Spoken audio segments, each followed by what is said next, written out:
বন্ধুরা, একটু দেখতে খারাপ হয়েছে, অবশ্য ঠিক মায়ের মতন হয়নি। এটা হচ্ছে মাখা সন্দেশ। এটা ব্যাটারটা মানে ফার্স্ট টাইম বানালাম, নাই মায়ের মতন হয়নি, যেটা বারবার বলছি।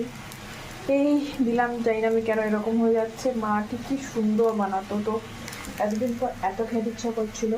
চেষ্টা করছি প্রথমবার নিজের মতন করে বানাতে।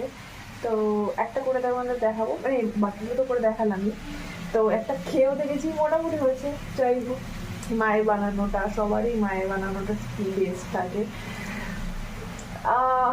যাই হোক, ওকে, এটাই ছিল আজকে মিনি ব্লগ। তো ইয়া, এই যে এবার ব্যাটাটা দেবো। এটা একটু এরকম করে মাখা সন্দেশটা দিয়ে দিলাম। ইজিলি উঠছে না। মায়ের যখন বানাতো ব্যাটারটা, আমি জানি না কি হয়ে গেছে বেশি এক্সট্রা, এখানে সাইডটা ইয়ে হয়ে যাচ্ছে। মা যখন করতো খুব স্মুথ উঠে যেত। সবারই দি মম বেস্ট। মায়ের খাওয়া সবসময় সবারই বেস্ট প্রিয় থাকে। মনে পড়ছে মায়ের বানানো কি পাচ্ছে। চলো, okay, bye for now, good night. চলো, ভালো থেকে সুস্থ থাকো, যাদের